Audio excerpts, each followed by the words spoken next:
What's up, everybody? Slotted up 503 back with a new show. It is Hip Hop and Comics. And this is my first show and our first guest. I am so excited to talk to this guy that I came across this channel one day. I seen the Adidas sitting on top of the turntable and I was sold. And then I watched his videos and he's got knowledge, guys. This guy has got knowledge. So please welcome to the channel CMS Comic Vet. What's up, everybody? What's going on, dude? Not much. I chickened out. I'm not going to show my face like I told you. I'm not going to have anybody making a meme out of me. So. He said, I am not getting a meme made out of me. It's not so welcome to the channel, dude. First things first. Dude, you have so much knowledge. And we were talking prior to the live, and you've been collecting for a long time. So tell us a little bit about kind of what got you into comics and, how old were you and, how did it all start for you? Well, I was less than 10. I know that much. And I know my parents got me into it by buying me comic books. So I don't really have an origin for it. I'm kind of like a mutant. All my life, I just remember buying comic books. I don't know when it started. I don't know, and it hasn't ended. So I remember getting the packs of comic books with the covers ripped and that they were sending back, and they would put them in a 3-pack with the covers ripped. That was in the 70s. So I've been drawing the superheroes and watching the Doc Bruce banner pelted by gamma rays, so I've been watching comic books and reading comic books all my life. I don't even know when it began. I before there was money involved and the great conditions and CGC and everything, and first appearances, I was reading them back then. So I'm just a mutant, I guess. I have no origin that I know of. Now you're an OG is what it sounds like to me. You've been doing it ever since you could remember. Like myself, I did it as a kid. And then once I moved out of mom and dad's, I stopped. And then I just picked it up back again like 9 months ago. So a lot of people just started picking it up again. So you're one of the few channels I found that have really been doing it their entire life consistently. So real quick, let's see who we got in the chat. We got Hidden Jim. He's an upcoming future artist, I think. This guy, he's a really good artist. He does time-lapse drawings and stuff. He does time-lapse of some Air Force Ones, actually. So, Mr. DJ Links. What's up? Chip Getler. Mark from Legion of Comics. We are Legion. Who else we got here? Mr. Taylor Winder. What is going on? We got Coffee Breast. We got some people in the chat out to see you today. We got Nick's Kicks and Comics from New York. AO. We got Mr. Remy Q. What's going on, Remy? Sold Twice. Rob Fatstack. So someone linked your channel in the chat. So if you guys go over there and check this guy out, make sure you sub him up. Give him some support because you won't be disappointed. This dude has got lots of knowledge. So you like hip hop as well, and I noticed you got that turntable and stuff. So let's talk about some hip hop first before we go comics. You were talking about the summer of the 80s. Talk about that. Yeah. Summer 88.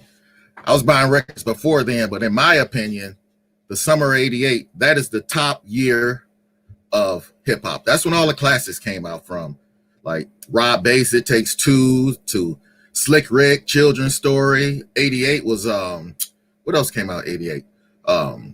Sir Mix-a-Lot, Eric B and Rakim. The catalog goes on and on. If you could just Google the summer of 88 for hip hop, you'll see that was a classic summer. And I was a young man back then. I was buying up all the records. But I don't think we did have CDs, but I was a records guy. I was a guy to go get the 12-inch singles and the actual albums. And I'm glad I did, because it looks like those things are coming back too. So, right, you bought all the right stuff back when you were a kid. You bought all these albums now that they're selling for way more than they were. Your friends, you said, were making fun of you for spending $2 on Moon Knight #1. Now who's laughing, right? Yeah, they laughed at me. I bought 5 copies, spent $2 on it. 5 copies, 40 cents each off the rack. And you're a fool. Should have bought some Now and Laters or some Bubble Yum or something. I was like, But you know what? I just never knew all these years later that it would be what it is. I knew they would be worth money, but the way the hobby is now is just crazy. It's really crazy, and I never expected that.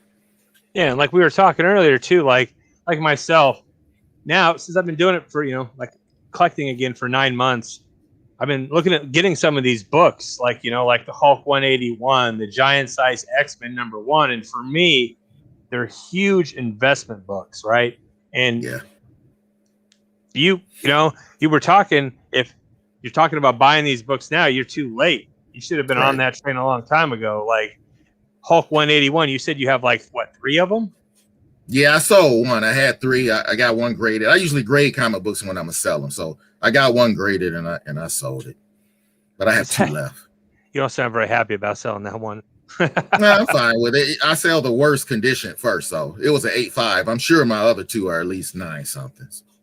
Nice. Yeah. So you got a mean collection. Some of those videos you posted of like some of the first appearances and stuff. You got one heck of a collection, my man.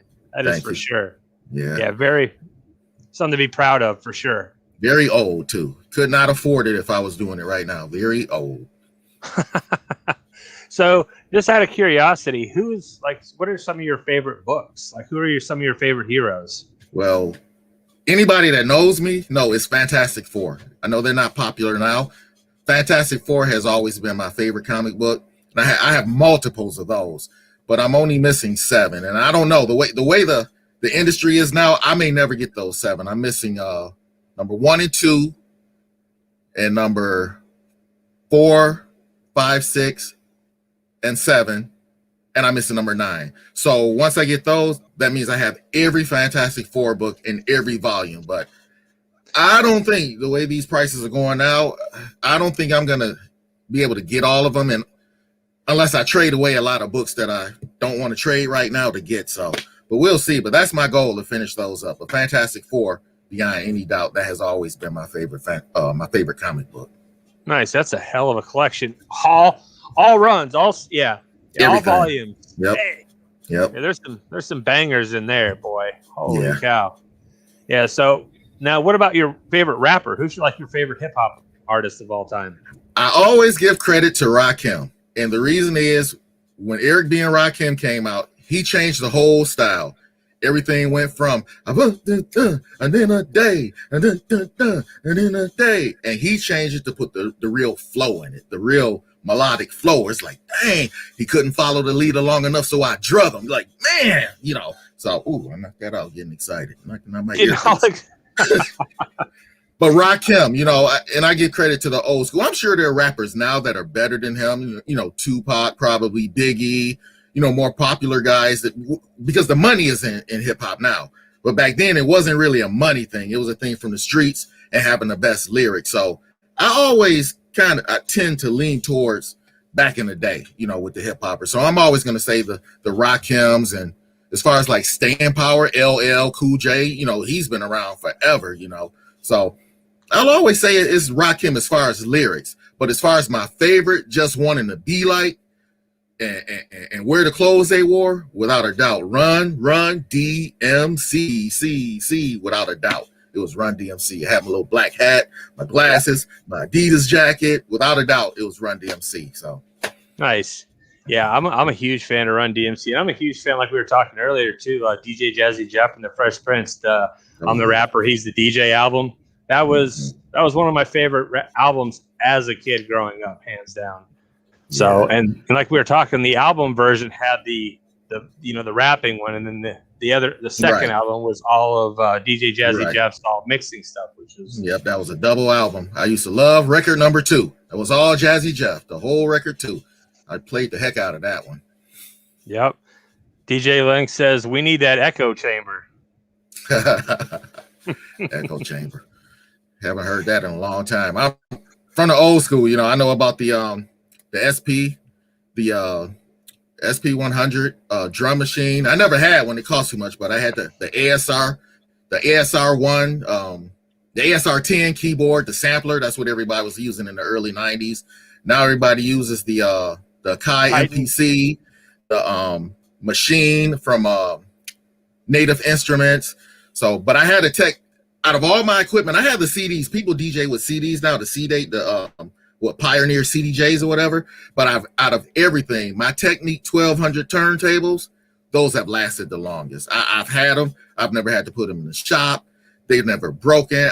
I think I could put them in the case and throw them down the stairs and plug them right up and they'll work. So those things are tough. And I don't think they make stuff like they did. You know, I don't think they make things that strong now. I just don't think things are made to last. But these Tech 12s, I've had them forever. They got a lot of stories to tell, DJ'd all over the country. A lot of stories are on those Tech 12s. So you actually did some DJing then? Oh, yeah, I was a DJ too. Yeah, I was a DJ. Nice. How long did you do that for? From maybe around 88, when I was in the service the whole time I was DJing. So maybe around 88, and I stopped around 90, 97 or 98. I stopped buying the records because everything was shifting towards the digital music. And it wasn't as fun. You know, once I got discharged and everything, it wasn't as fun not having my crew going to the NCO clubs and going to all these parties at the college. And like I said, everybody was carrying a crate of records for me. You know, once it changed to everything was in the laptops now and the MP3 files and everything. And I was getting older too. So it wasn't as fun. But thank God I kept like 4,000 of the records. So I still have the actual records. Got a lot of 45s too, because back then I used to take the records from my parents.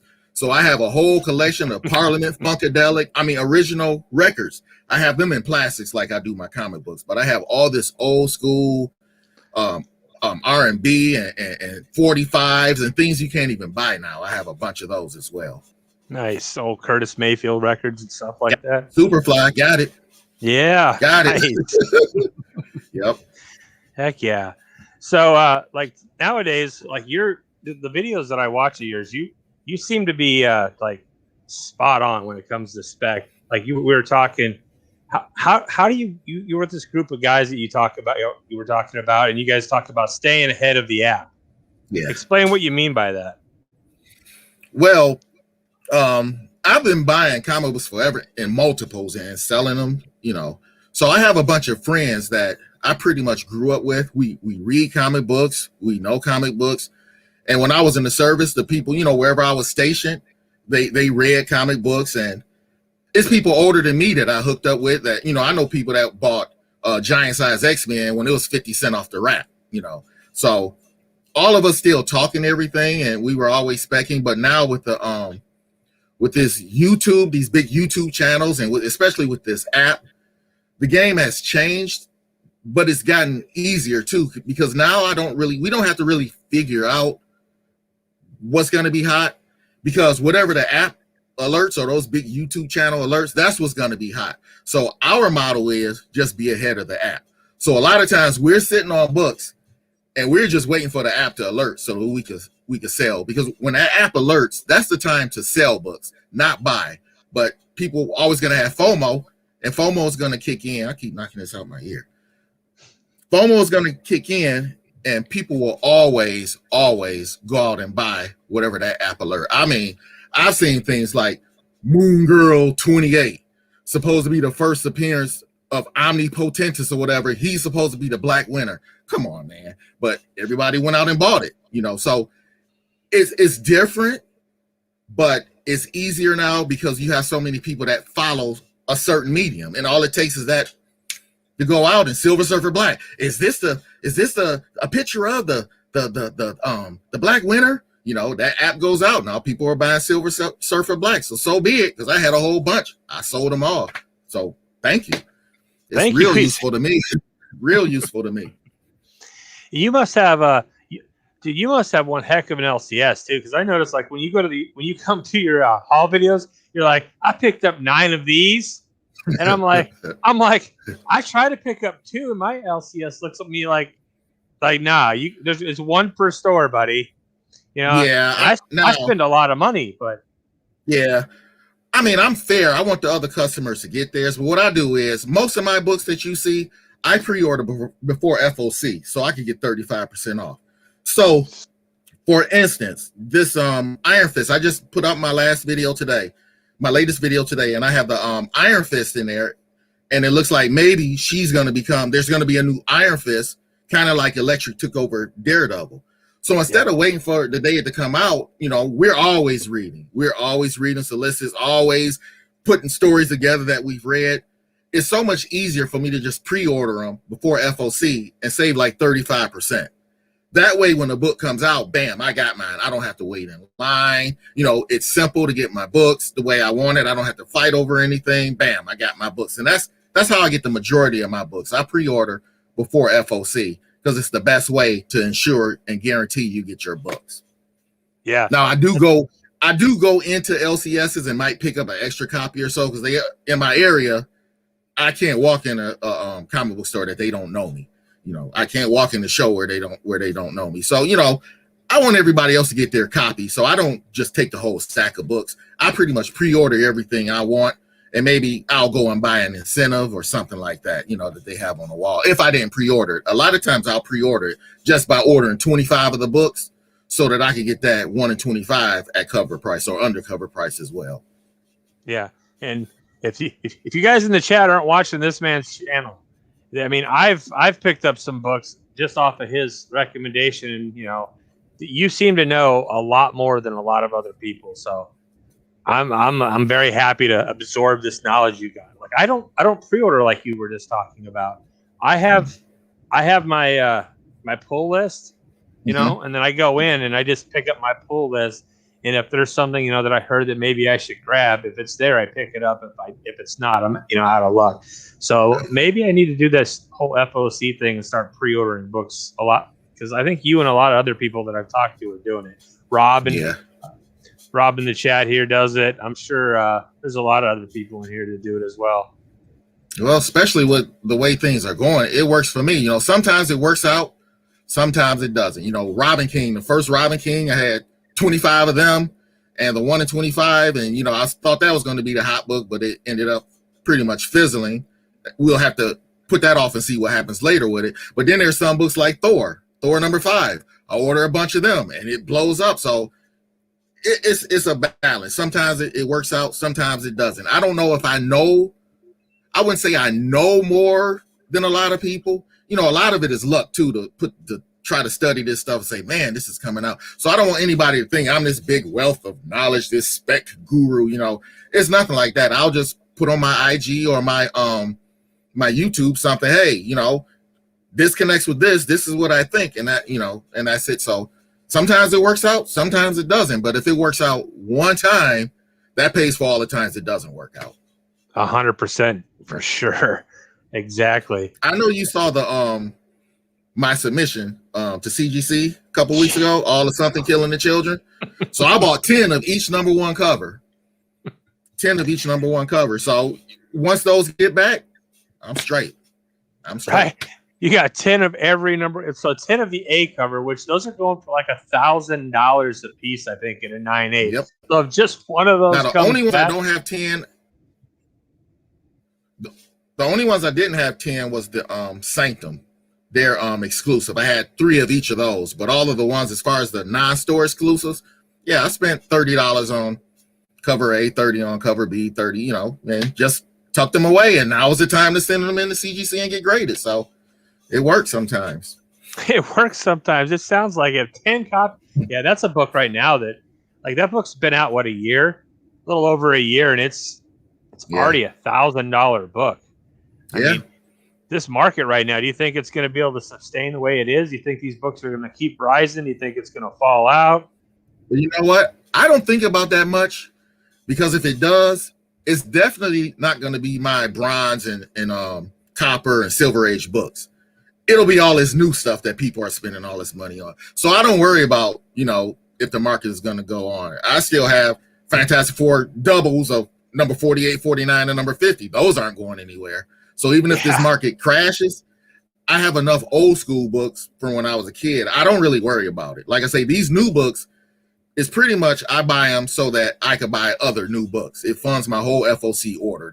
It's just a continuous loop. Buy books, sell books, fund the next couple of weeks of FOC. And that's pretty much what I do with the new books. So if it tanks, it tanks, but it won't be the old books. Those won't tank. Oh no. Those are the books, like, you know, I was talking to my wife about, you know, like Giant Size X-Men #1. Like, we're planning this big trip to C2E2. Well, a lot of the YouTubers that are on, you know, in the comic community in December. And, you know, that's one of those books that, you know, it's a lot now, but is it really good? I think it's probably like in a year from now, it'll probably be one of those books that it's probably going to double in price.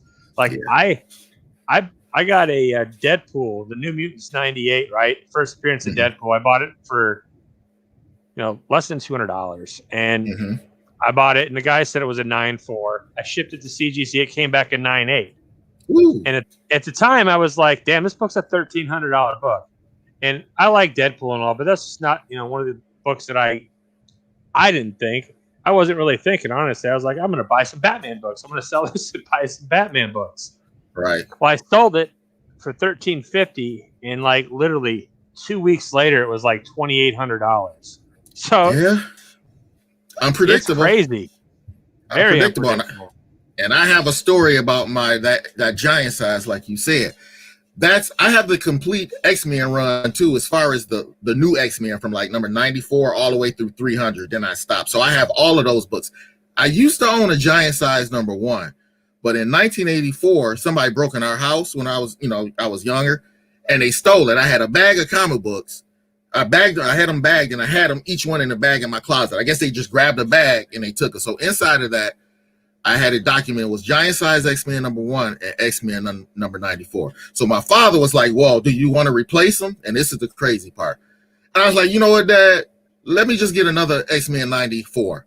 I don't really care about the giant size because that's not going to really ever be anything." And I never replaced that book. So I have the whole run without giant size 1.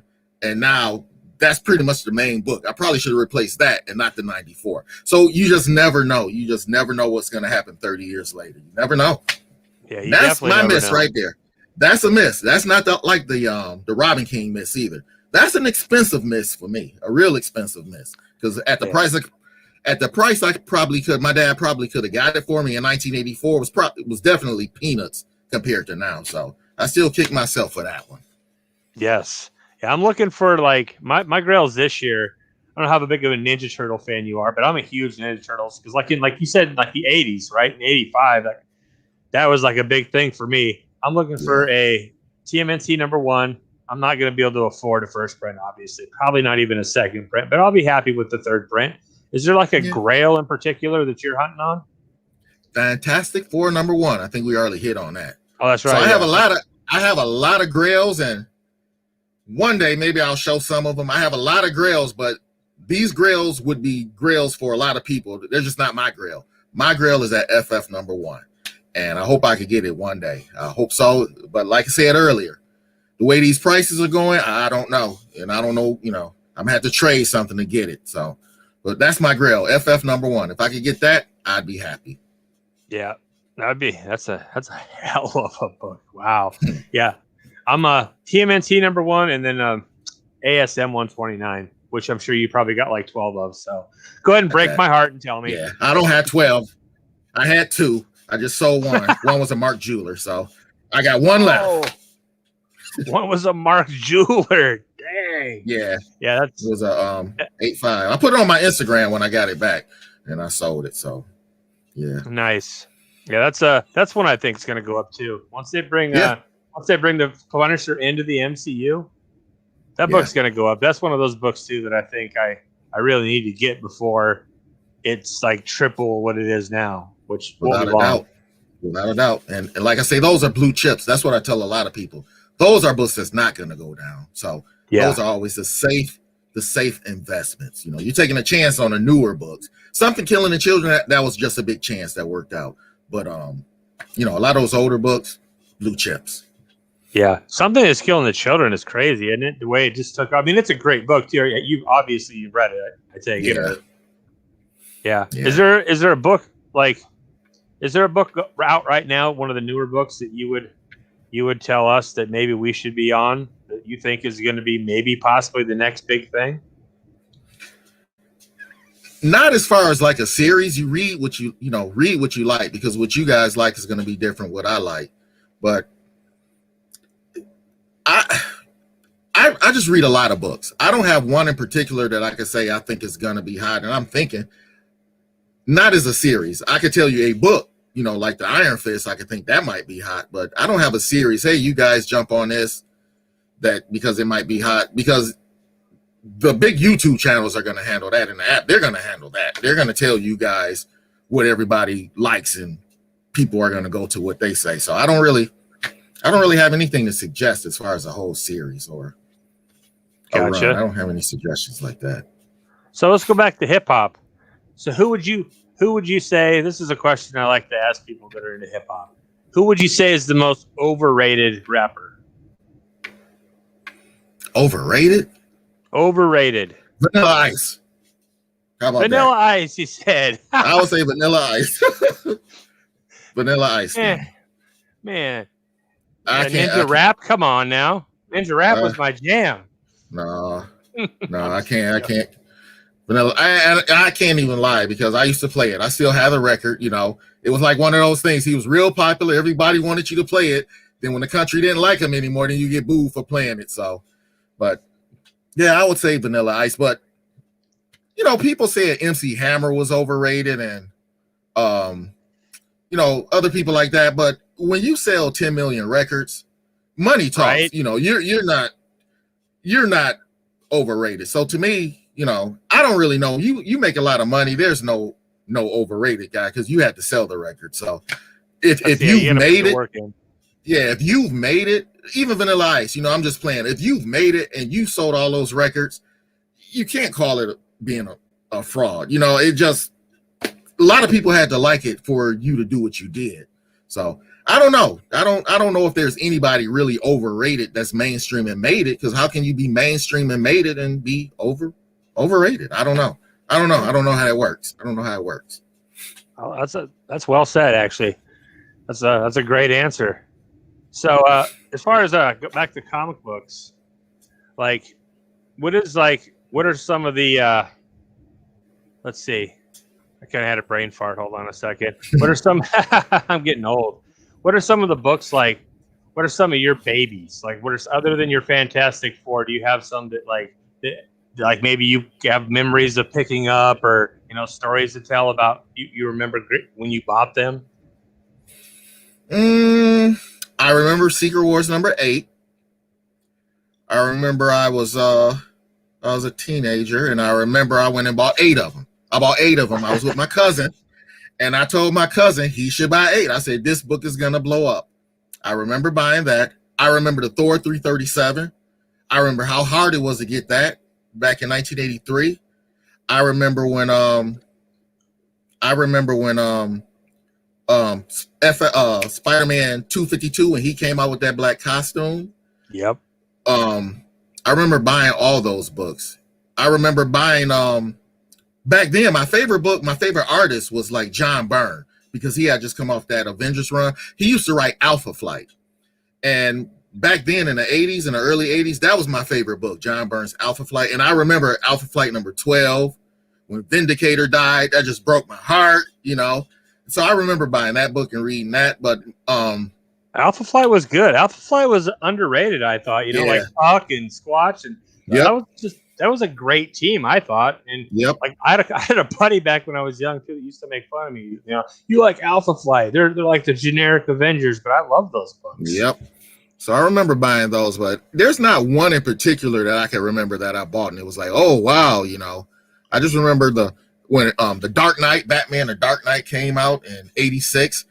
I remember going to pick that up, and LCSs were hiding it under the covers, you know, behind the counters, and making sure only their regular customers got it. And I remember that. But yeah, those are the books I remember, you know, from the early '80s. I remember buying those books. Yeah, LCSs of I remember LCSs growing up as a kid. There was a lot more in my town and like in the area, we had a lot more comic book shops than there are now. Like I have to drive like an hour and 20 minutes, because I go into the one here, and that's the thing that's turned me off about comics the most, is like some of these shops you go into, and the people, they treat you like you're gonna steal something, or you're a specker, like, you know, or you're a flipper. You go in there like, I want to get 2 of these, and they look at you like, why? You have that issue with your LCSs in your area? No, I'm pretty much cool with everybody around here, and I don't do that. Like I say, I don't grab a bunch of books. Let the other people get them. I pretty much already pre-ordered everything I'm gonna get. If I miss out, I miss out, and I always have something where I can trade somebody and get it, so it's not a big deal. You know, I'm for getting more people in the comic book stores and buying the books. You know, you could get a lot of people upset if I go there and grab all of the hottest books. Then you get that new customer coming there and they're gone. You know, and they're upset. So I'm cool with everybody. I grab my one book, pre-order everything else. I'm pretty much good. That's the way to do it, man. That's one thing I need to, like I said, do is start pre-ordering the stuff like you do it, because that seems to be the way. Yeah. Now, are you more of a Marvel guy? Are you in DC or? Yeah, I read Marvel, DC, and Indies, but yeah, by far Marvel, because that's what I grew up on. You know, when I was a kid in the 80s, you know, DC was kind of corny. That's what everybody was saying. So all of my friends pretty much were doing Marvel too. It was until the Crisis of Infinite Earths. That's when I started reading DC, because before then it was just too crazy. You had the Superman from another planet that looked like Reed Richards with the gray temples, and you had this Superman, and it was just too hard to figure out. But once they did the Crisis on Infinite Earths, I started reading it, and I was reading Teen Titans too. That's the one book from DC I was reading in the early 80s, Teen Titans. So now it's Marvel, DC, and Indies, but Marvel by far. Marvel by far. Nice. People always call me the DC fanboy, but honestly, when it comes to what I read and what I read the most and enjoy the most is Indies. Indies, it's just, I like the horror stories more. Okay. Like, you know, the Something is Killing the Children, the Proctor Valley Road, just stuff like that. I like Jeff Lemire a lot. You know, his writing is he's one of my favorite authors in particular. Tinian, of course, other than his Batman run. I think you don't like Batman? I love Batman. I'm a huge Batman fan, but his Tinian's Batman, I think he's just done too much. Like, he's brought in too many new characters. I agree with you on that. All these new characters, every other book is somebody new. I agree. But I really wasn't a Tom King fan. After a while, I couldn't understand what that book was doing. But the Tinian, I can at least read it and enjoy it. But I do agree with you. It's a new character every other issue. You're right about that. Yeah, it's just a little.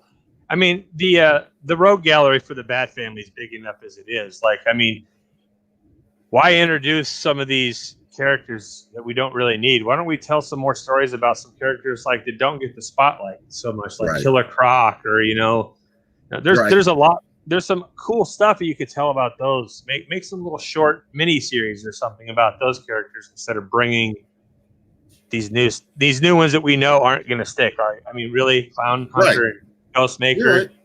You're right. As soon as he leaves the book, there's a good chance those guys go too. Yeah, you're right. And it is good to write on the old characters, because then it'll bring some people back to trying to get those books. You know, let me get some more Scarecrow books, or let me get some more, But hey, it's a new age now. It's all about that first appearance now. It's about that first appearance. Sells books now. So, like one of my friends say, we are in the speculation age. That's what he calls it. We went from gold to silver to bronze to copper to modern, and now we are definitely in the speculation age. Anytime you have a company like CGC that's supposed to be an independent grading company, putting first appearance on books, and people going out by that, CGC says it's the first appearance. You know, we're in the speculation age, so it is what it is, man. When in the speculation age, do as they do in the speculation age. So exactly, that's what DJ mentioned. That. Have you read that book? I'm sure you have. The Joker book is fantastic. Yeah. Yep. It's so much, so great that, it's people, like I was telling my buddy Gary B, he's in the chat. He's not really a Batman fan, but I told him, and he's not a Joker fan either, but I told him it's not a Joker story. It's a Commissioner Gordon story. And it's the trauma that poor guy has gone through over the years. And that's one of my books of the year so far is the Joker. Which any reads that that maybe we should read, not like spec wise or anything like that. Is there a book that you're reading you think just like been really good? Well, you know what? I like the Marauders. I like the whole thing with whatchamacallit. I got a brain fart, but him killing Kitty Pryde and everything. That's the one out of all the X-Men books. I like that because they were going out trying to get the other mutants and bringing them back to the island. But now it's hard to keep up with that too, because now we're going right back to where we were. when Jonathan Hickman did the Powers of X and the what's the other one, the House of Swords or the House of X, the House of House 10. of X, yeah. That was supposed to bring X before the swords. It was the Powers of 10 or the X and the House of X or something like those two books. Yep. He brought it all together, and now it's like you got 32 separate X books again. So it's kind of hard to keep up with that now. You know, I loved it when Batman. Yeah, I loved it when he consolidated it, but now even the Marauders is getting confusing for me because there's so many books now, so many. Yeah, and it's hard to keep up with everything, man. Like my pull list is ridiculous, and I can't read. You know, I've got all these books over there that I need to catch up on and read and stuff like the new Aliens book. I haven't read issue 2 yet. I've been wanting to get to that. There's so many books over there. Yeah. Let's see what else we got in the chat here. We got Dave's Dungeon. A lot of people in here today. So if you guys haven't subbed up to the CMS Comic Vet, I think he's one of my channels for the Grow Together, and I think I set a goal of 150. I think you're getting close to 140 now. I think last time I looked, it was like 130 something. So you're getting there. Yeah, it's happening. I appreciate that too.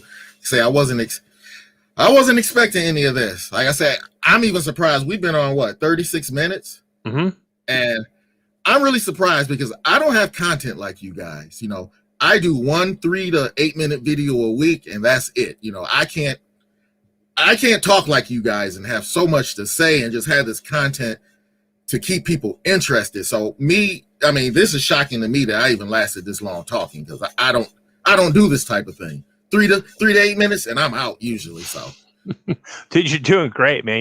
You have so much information to spread with everybody, and dude, we have a lot of people in the chat right now, and I haven't seen it seems like we're just adding to it. No one's gone anywhere. It looks like people like what you have to say, so kudos to you. Since there's people there, I can't see it, and I don't know how to do all this chat. Hey, I just started with my channel. You know, if you guys comment, you know, what records you want me to play, just let me know, and I'll play that. Try to play that record and give a shout out to the person that, you know, suggested the record. And maybe along the way, if I get enough, like maybe after 20 or so, the 20 guys that picked the record, maybe I'll do some kind of thing and give away a book to one of those guys, some kind of contest. The 20 people that picked the record, here, take this book, because I got a lot of books I could give out. Maybe I'll do something like that. I didn't want to do just the sub contest. I want to do something a little bit different. That's why I'm trying to get people to make suggestions. Just like when I was DJing. Hey, you got any suggestions? Let me know. So feel free I made a suggestion. Yeah, I started the breaks. I got it. Dude, that's that for the speculation age. What better song than the breaks? I was thinking about that too. Let me find an old Curtis Blow. It was either that one or Rapper's Delight. I had both of them out. Which one I'm going to use? So I think I'm gonna do that Curtis Blow. I have that record. Bought that in 1980. Man, woo! Rapper's Delight, man. And when that's such a great song, was it like 15 minutes long when it first came out? I believe it's like 13 minutes, but then they have a short version too. So, but yeah, that's a long one. That's a real long one. That was like one of the most. That might be like one of the earliest, like most popular actual like rap hip hop songs. It is. It's the one that brought it. It's the one that brought it to the forefront. But it was just Run DMC who took it to another level, who really brought it out. But there was a rap in I can't remember the name of the record. Blondie.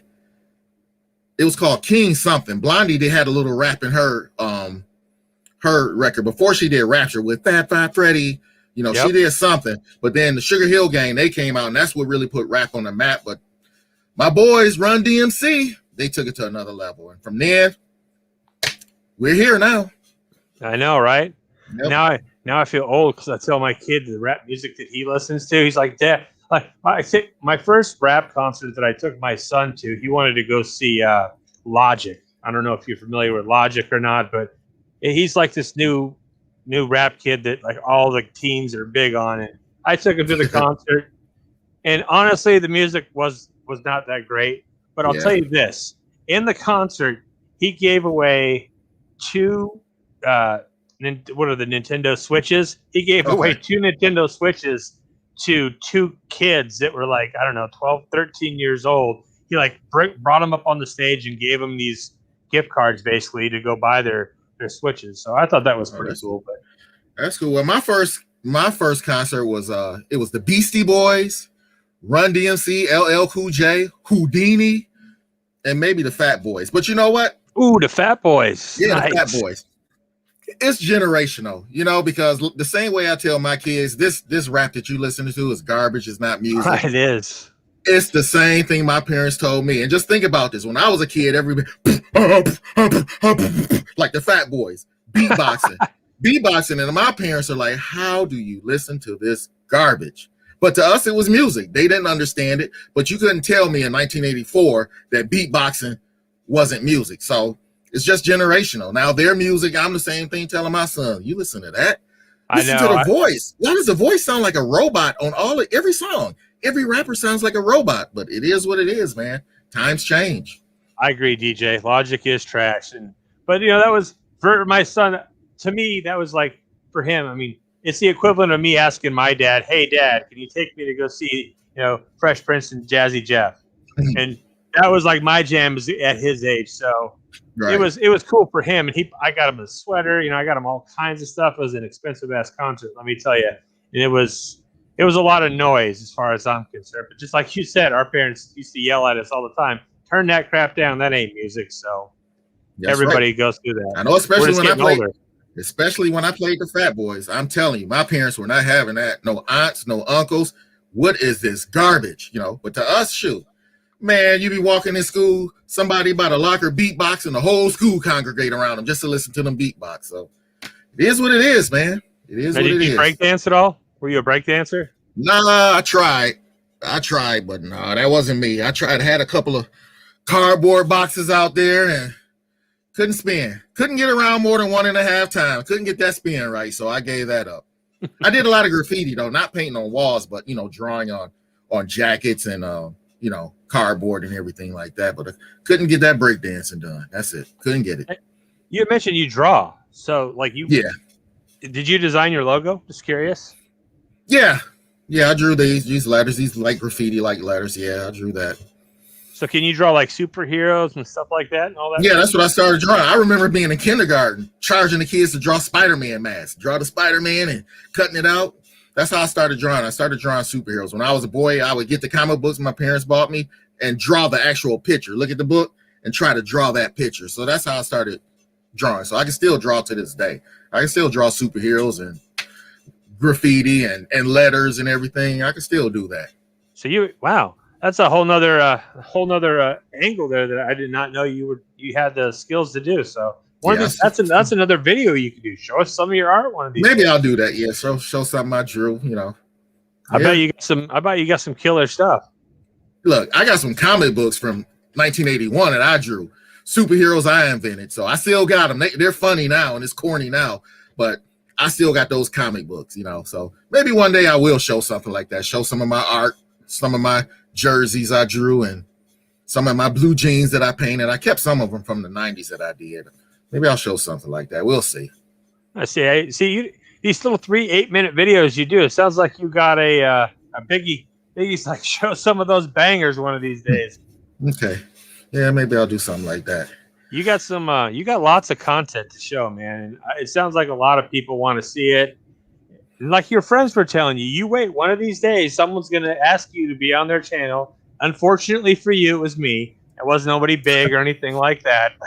But I prefer the small stuff. I prefer the small channels. Like I say, I don't want to be that guy that everybody's looking at, and I don't want to like influence the market. I don't want to be that guy that's trying to get people to run out and buy a lot of books that's pumped. I don't even want to get to that level to be able to do something like that. Just want to give you guys some good, solid, spec. And if you take it, you take it. But I don't want to be on a bigger channel. I don't have any interest. I have more interest being on you little guys because you guys helped me out. I didn't know about no Grow Together, and I didn't even know it was okay for me to put that on my YouTube channel.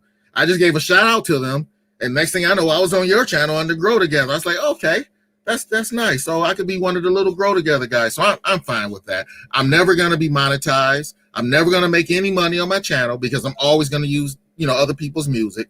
So I'm not gaining anything, but just having something to do. This is something my son told me I should do.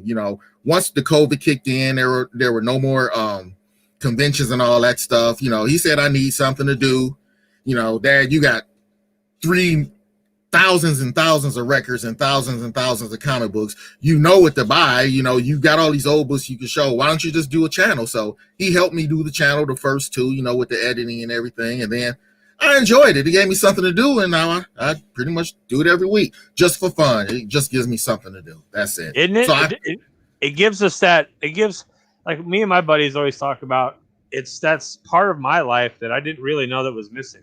Yeah, I started it with COVID and stuff, but in my life, I don't have a lot of people. I don't have anyone that likes comic books. Okay. Like, nobody in my real life likes comic books. Like, my uncle and my family and stuff, they come over to my house. They come into this room right here, and they're like, whose kid's room is this? Or which kid's room is this? Nobody talks to me about comics. So this YouTube community, this YouTube comic book community is so welcoming. There's so many nice people out there that are so kind. And, like Gary B started this Grow Together thing. People are just so helpful and willing to, and nice. Right. And that's not, what we see in the world. You know what I mean? Right. People aren't very nice and very accepting. Like, comic books in my youth wasn't accepting. Like, when I was a kid, people were like, oh, you're a comic book nerd. But now there's a lot, there's so many people that love it, and it's such a welcoming community. It's awesome. So it's good to have someone like you in the community that's been collecting for a long time, that has the love of it, as opposed to just, oh, I'm collecting now and I want to try to get these comic books and make money off of it. So it's good to hear someone that's been doing it for as long as you are. Well, I appreciate it. And like I say, I'm thankful that you invited me on. I'm thankful for you advertising my channel. I'm just, like I say, I'm just doing it just to do it. I love comic books. I love records. I love turntables, and, just gave me a chance to put them all together. Now I'm going to show some art. Maybe the next one I'll show some art. Give me something else to add. So. Yeah, some art. Yes. And you got a hell of a collection. You're going to get a lot more traffic to your channel, I'm sure, because these people, that didn't know anything, a lot of this comic book collection. I don't know if you watched that epic rap battle. It wasn't as epic. I saw it. I saw some of it. I did. I saw you win. You won, right? I did win. Yeah, I saw you win. That? Yeah, I saw it. I saw the end. I saw it. That's why I look. Hey, that's why I look when I said on my latest video. That's why I was like, hey, suggest some songs so we can flow together while we grow together. I wanted to put my little rap in there too. So, but yeah, I saw it. I'll tell you this much right now. I would not want to battle you in a rap battle. This dude right here will kill us all, DJ. I promise you that. I did a little rapping back in the day, but I pretty much gave that up. But that was nice. I like stuff like that, little things like that other channels aren't doing, and I was so nervous. About doing this live stream. So now I feel a little more comfortable. So, maybe I'll get involved in the little rap things you guys have, and maybe some other live streams. It's not as bad as I thought. Like I said, when we were backstage, all I can imagine was somebody doing a meme of me, and I'm just all over the internet and look at this guy, look at his head, ha ha ha ha ha ha, so. Look at his head, dude. Look at his head. He's bald as hell. Yeah, if this face can do YouTube, my man, you're awesome. Let me tell you. DJ Link said it great right there. Dude, you have a great channel. Thank you, sir. The CMS, you're great, brother. That's what he was one of the first people to comment too, and I was like, man, there's a DJ here that's doing comics, and I went and subscribed to his channel. I was like, man, this is okay. Then this is okay coming in this community like this. Yeah, but let's see. Like Biggie Shack there, he's all about hip hop. I mean, this community, there's lots of us in this community that love hip hop, that love comic books, that love collectibles, dude, that love art. You know how many commissions that I've bought off people off Instagram and YouTube? Okay. So if you can draw, my man, show these people what you can draw. You never know. Yeah, we'll see about that. We'll see. That's just something else. Give me something else to talk about and show. Yep. And like DJ said, legit, this community is the best. And then there's Tyler. Have you seen Wack Comics channel at all? No. You should check out Whack Comics. Like whack, like that's whack. Weak, whack. Like that. Yeah, WHACK, Whack Comics. Dude, Oh, those okay. guys, they're hilarious. I mean, you're not gonna see your like just watch it. It's hilarious. If you like funny stuff, Whack Comics is off the chain. Those guys are great. Okay. So, anything else you want to talk about? You got upcoming on your channel? Anything like that? No, next week, 3 to 8 minute video. Thanks for coming out. God bless. Good night. You know how I roll. All right, my man. Well, we'll get out of here and we'll let everyone get back to their Sunday business. But I really appreciate you being on the channel, and I look forward to your future videos, seeing your art. And dude, I'm sure DJ Lynx would love to have you on the rap battle. Okay, and if I'm the defending champ, I might not show up to defend my belt if you're there. I'm just saying. Okay, well, I appreciate you guys, all you guys in the chat. I can't see or anything, but I appreciate you guys for watching my videos, and just thanks for having me. And I guess that's it. And as I end every video, thanks for coming out. God bless and good night.